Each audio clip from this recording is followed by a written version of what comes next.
Welcome! 'Twas a night like any other, but something eerie was in the air.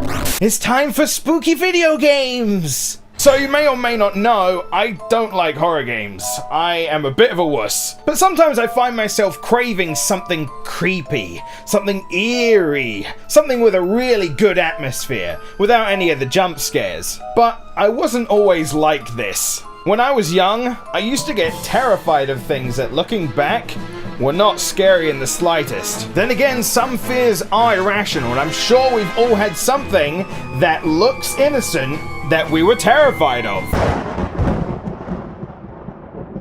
No, that is completely fair. Oh my god. So today I'm going to talk about 5 things that scared me as a kid. This isn't really a top 5 because I can think of quite a few things, but these are particular ones that stood out to me that I remember very vividly. That being said, let's start with number 5.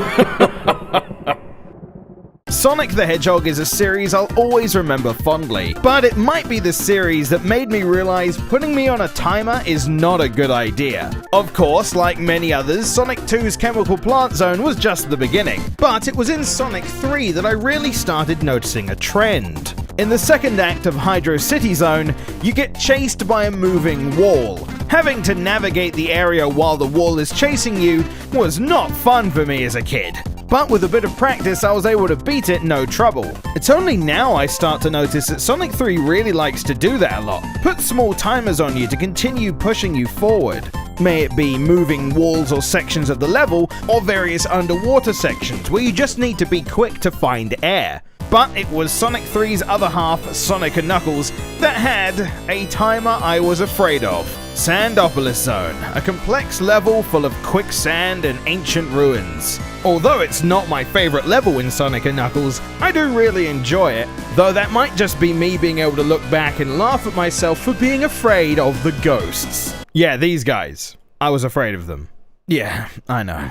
You learn really early on the lights are off, and the only way to turn them on is with switches on the ceiling. You then later release ghosts that like to stick on your screen, to disappear only when you turn the lights back on. But their presence is a constant timer, and it really freaked me out. Especially their last horned form, when they actually try to attack you. It took me so long to finally build up the courage to beat the stage and beat Sonic & Knuckles. Like maybe years even. Of course, nowadays I'm just like, you can't even touch me. Come on, I'm the fastest thing alive, mate. I look back and I facepalm at the fact that I was content with getting to stage 3 of Sonic & Knuckles and calling it there. I just look back and I laugh about it. They aren't even remotely scary. If anything, they're a bit adorable.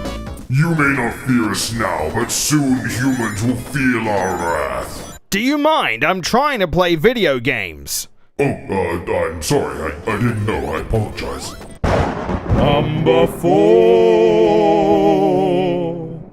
Riven, the sequel to Myst.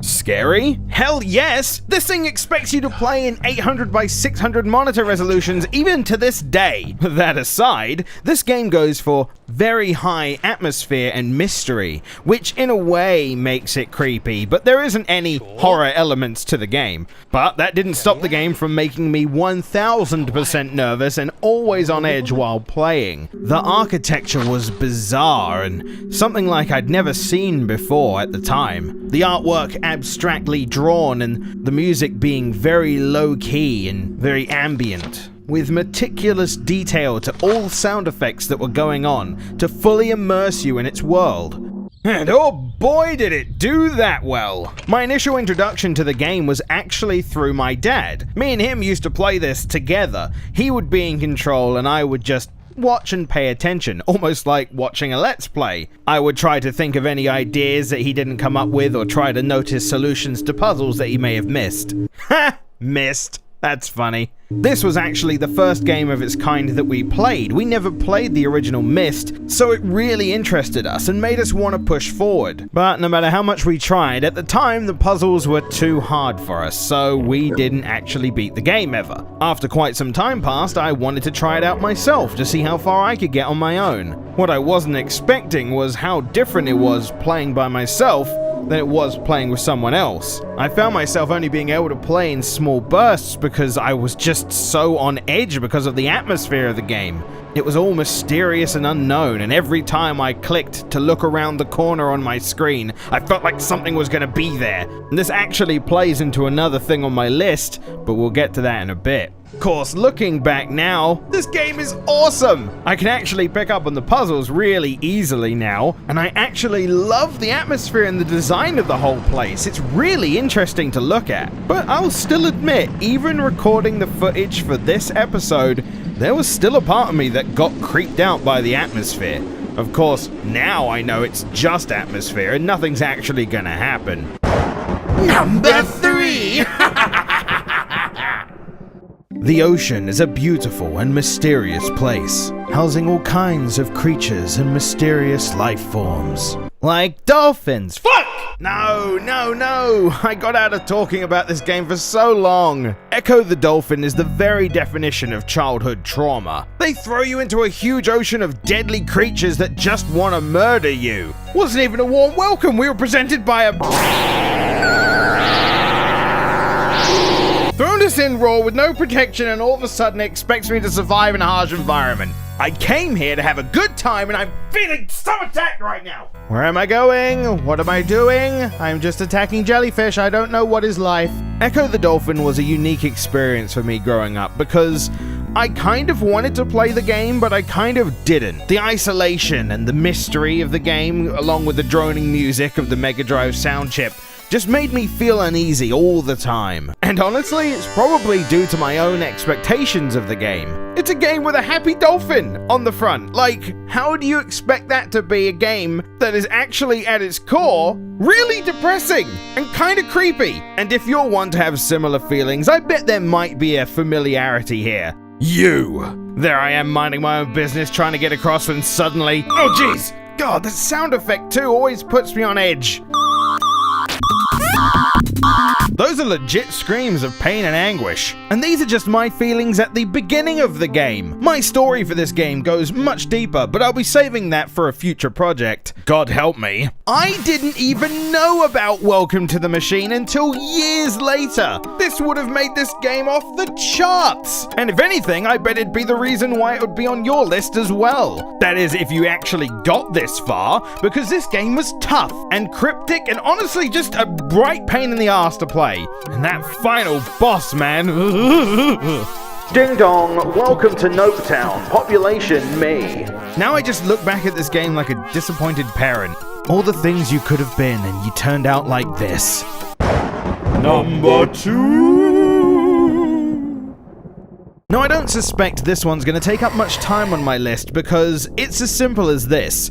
I played this a few times, decided I wanted out, and never looked back.